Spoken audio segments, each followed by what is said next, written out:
Good morning, everyone. My name is Bhajandeep Kaur, and I'm pursuing my MPEd from Lovely Professional University. Today's topic skill related fitness components. सबसे पहले हमें पता होना चाहिए कि skill related fitness components होती क्या चीज़ है. ठीक है, स्किल रिलेटेड फिटनेस होती क्या है. So skill related fitness is the ability to do well in everyday life activities and sports. मतलब कि जो भी हमारी डेली रूटीन की एक्टिविटीज़ हैं और हमारा जो स्पोर्ट्स है, अगर हम उसमें अच्छा परफॉर्म कर पा रहे हैं तो वो हमारी स्किल रिलेटेड फिटनेस में आएगा. ठीक है जी. हमारे पास 6 स्किल रिलेटेड कंपोनेंट्स हैं. फर्स्ट है हमारा agility, balance, coordination, speed, power and reaction time. ये सारे हमारे स्किल रिलेटेड फिटनेस कंपोनेंट्स हैं. अब आगे हम पढ़ेंगे कि इनके बारे में पढ़ेंगे डीपली कि ये क्या क्या चीज़ है. हमारा फर्स्ट कंपोनेंट है एजिलिटी. एजिलिटी का मतलब है the ability to rapidly and accurately change the direction of the whole body in space.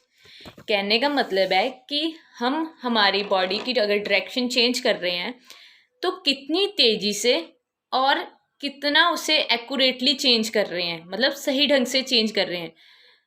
उस योग्यता को हम बोलते हैं एजिलिटी. मतलब कहने का मतलब है कि हम अगर मतलब मैंने इस तरफ जा रही हूँ, वापस मैंने टर्न किया, तो मैं कितना फास्ट जाके वापस मुड़ी. ठीक है, वो हमारी हो जाएगी एजिलिटी. इस एक्सरसाइज में मैं एक कोन से दूसरे कोन पे जा रही हूँ, ये हमारी एजिलिटी की एक्सरसाइज है. मैं कितनी जल्दी एक कोन से दूसरे कोन को टच कर रही हूँ, ये हमारी एजिलिटी में ही काउंट होता है. हमारा अगला कंपोनेंट है reaction time. The ability to respond quickly. कहने का मतलब है कि कोई भी मतलब वर्क कर रहे हैं, हम उस वर्क में कितनी तेज़ी से रिस्पॉन्ड कर रहे हैं. मतलब हमारी गेम में मेरे पास बॉल आई, मैंने बॉल कितनी जल्दी कैच की और कितनी जल्दी मैं गोल पोस्ट में गोल करने के लिए गई.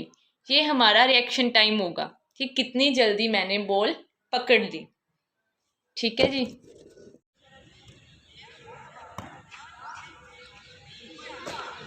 हमारा अगला कंपोनेंट है स्पीड. स्पीड क्या होती है? The amount of time it takes the body to perform specific task. कहने का मतलब है कि हमारी बॉडी कितना टाइम ले रही है एक स्पेसिफिक टास्क को करने के लिए, उसे हम कहते हैं स्पीड. इस एक्सरसाइज में मैं फर्स्ट हर्डल से लास्ट हर्डल तक जाने के लिए जितना टाइम ले रही हूँ वो मेरी स्पीड है.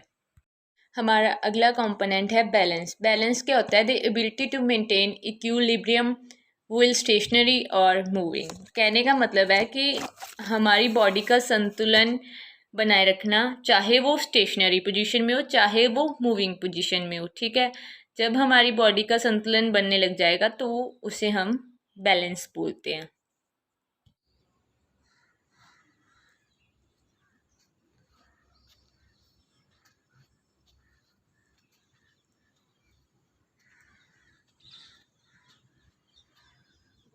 हमारा फिफ्थ कंपोनेंट है कोऑर्डिनेशन. कोऑर्डिनेशन क्या होता है? The ability to use the sense and body parts in order to perform motor task smoothly and accurately. कहने का मतलब है यहाँ कि हम अगर कोई मोटर टास्क कर रहे हैं और उस टास्क को करने के लिए हम जो हमारी सेंस का यूज़ कर रहे हैं या अपने बॉडी पार्ट्स का यूज़ कर रहे हैं, तो उससे हम कितना स्मूथली और एक्यूरेटली मतलब यूज़ कर रहे हैं अपने बॉडी पार्ट्स का, तो उस योग्यता को हम बोलते हैं कोऑर्डिनेशन.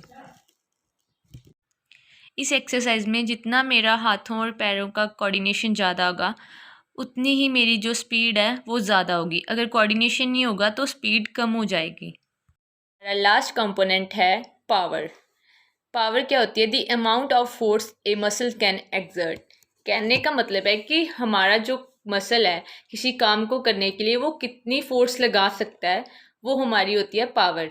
ठीक है जी. एग्जाम्पल, जैसे अगर हमने हैंडबॉल में शूटिंग करनी है तो अगर तो हम शूटिंग में हमारे एल्बो मसल और शोल्डर मसल्स का यूज़ करेंगे तो हमारी बॉल जो है वो फोर्सफुली जाएगी और स्पीड से जाएगी। बट जब हम हमारे मतलब अकेली एल्बो का यूज़ करते हैं तो हमारी मतलब बॉल जो है वो फोर्सफुली नहीं जाएगी और स्पीड से नहीं जाएगी, और वहाँ पे मतलब शूटिंग के जो गोल होने के चांसेस है वो 50-50 हो जाते हैं। अगर हम अ, हमारी पूरी आर्म का यूज़ करें, शोल्डर का, एल्बो का, रिस्ट का, तो चांसेस ज़्यादा होते हैं गोल होने के।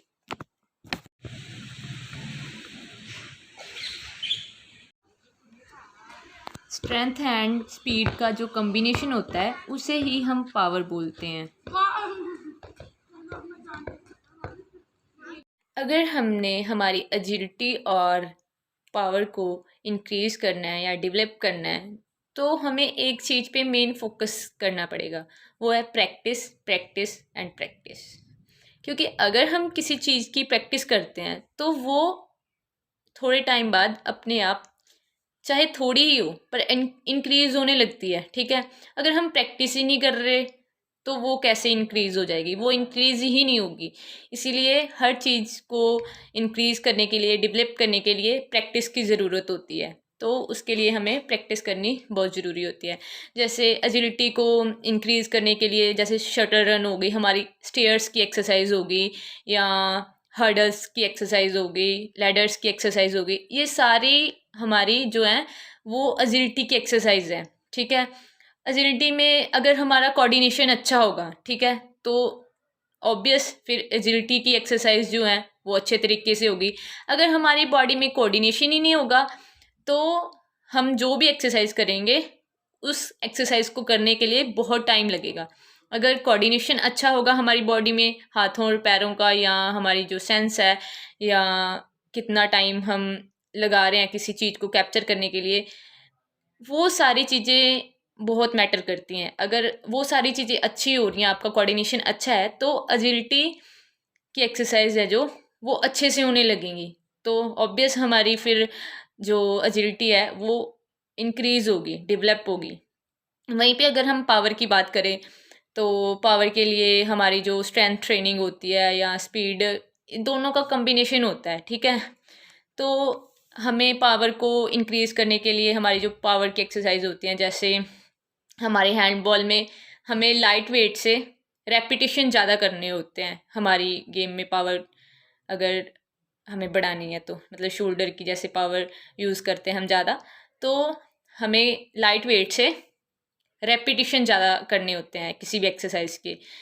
जैसे डंबल वेट हो गया, सिन बॉल थ्रो होगी, और हमारे जो जंप स्क्वाड हैं, जो मतलब स्ट्रेंथनिंग की जो एक्सरसाइज हैं वो भी काफ़ी ज़्यादा हेल्प करती है हमारी पावर को इंक्रीज़ करने के लिए।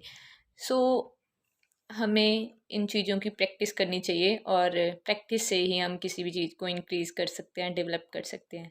Thank you everyone.